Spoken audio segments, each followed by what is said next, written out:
na hian kopon hi kan lak le sak do na thing rem te game sa lo khel ro an nuam kan channel a kan lo lom le veka chu voini hian thingrem te games true loman semna kan nei do na chumi hmain kan participate te video mi lo thon le ke manin kopon kan va collect na ilo thir ho photang u là dấu lệ vết máu xuyên bên ní này sẽ kén sống thung túi tiếng cái kia tiếng hả đây đồn vết người kia là phan tổ suy đó vợ chú vàng xuân mà sắp tới là duy lên ha serial number one tu na hian maruata thingrem te number 1 thingrem te 1 a winner kha nia tu na hian ticket alo la le kanan lak let sakange one tho mi lak ming soi ve shim te arla rem ruota maruota mart ram nun sau ta nia tu na ram sa da kan meka lo mani dong le ring em ring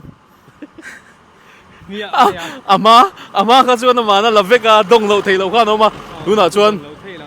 hey cái nào và này na cần tuần chuan đông về tụ lại ngay yang ya dong ngei turin du sang na ka thana che kalau me midang pon thing rem te game sa lo khel ro an nuam kan lo me nay có pon pakhat để lại bụi lăng view mi là don me cái này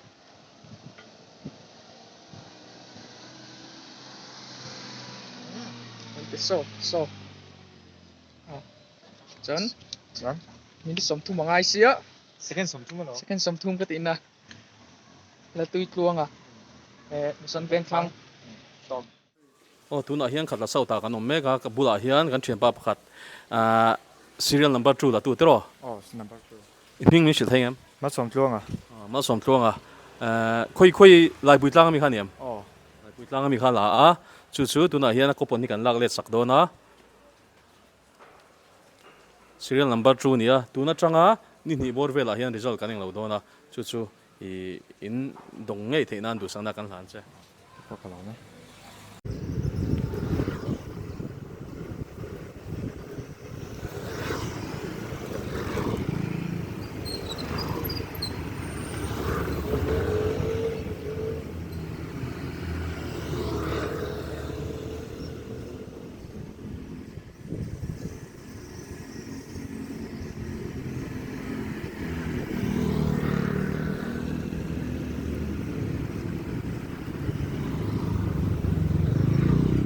tu na hian San Mario S trohi San Mario sa kan meka serial number 3 la tu hing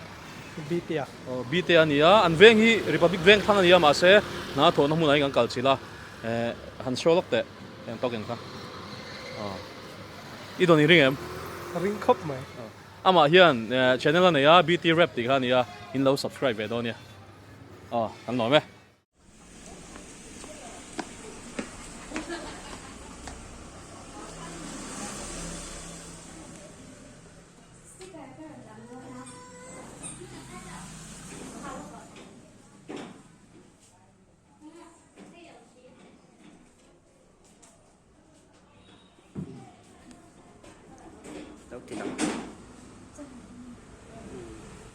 tu na hian bung kona kan oma kabula hian serial number 4 number 4 la tu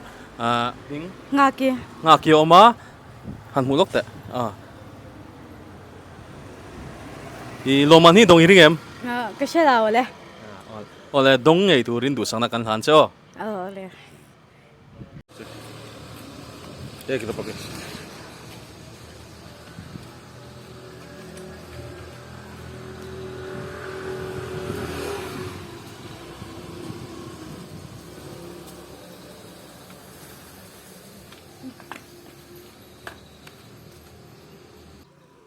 tu na hian zo nuama kan meka serial number 5 la tu tunge hming kha Ramdin puya nia serial number 5 ala a loman hi dong I ring em xe lẩu le tu na hian kopon hi kan lak let sak do na loman adon ngei theinan tu sang na kan hlana che okay bo second sống thu bằng ai mong chăng ino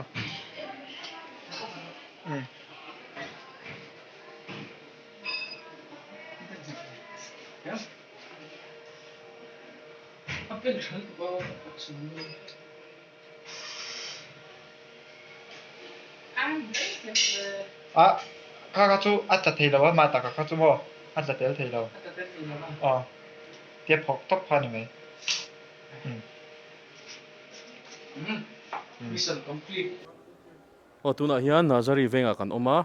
coupon number zai la kha 6 coupon number za moi lak 6 coupon number 6 ta tu kha nia ming mi lo chel thengem lal du sang à lal du sanga ania tunai kan lak le sak do na coupon hi chuan tuna hian hei dur tlang mi khatero nè chuan I du sang na kan hlana che kalau mẹ mi sang sang paruka tangin vote kan la a tunge van nei ber I lo thlirang abi ga ti boy lok che number 1 atanga 16 ka reng number ngai du ber 1 mo ale chempau ti boy lok che number 1 atanga 16 ka reng number ngai du ber 4 mo kan lo me o yang kan chenu hi 1 atanga number 6 ka ra number ngai du ber Number 3. en samo Number 3. kan lo me o 1 atanga 16 ka reng number ngai du ber 5 mo thank you boy te thi go zo lok cheu 1 atanga 16 ka reng number ngai du ber 5 mo thank you mama thi go zo lok cheu 1 atanga 16 ka reng number ngai du ber 5 mo thank you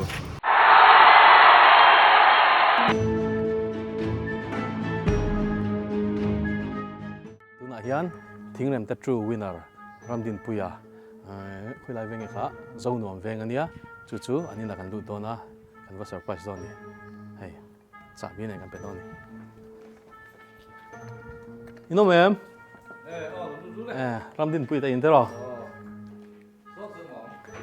ta ya ma oma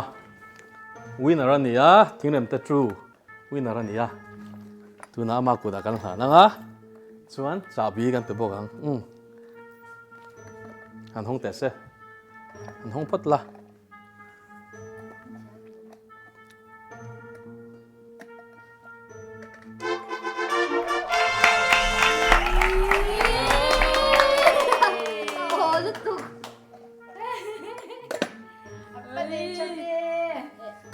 nghe ilo mem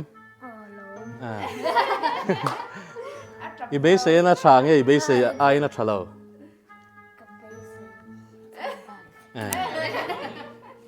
này thế này thính niệm true winner ramdin puya zone nuam veng ania I kan lom pui khop mai nakina thính niệm true low pot thính niệm tri te bok lo te do na subscriber te pon game he game mi lo khel pui zel turin kan so ma chau kan lo me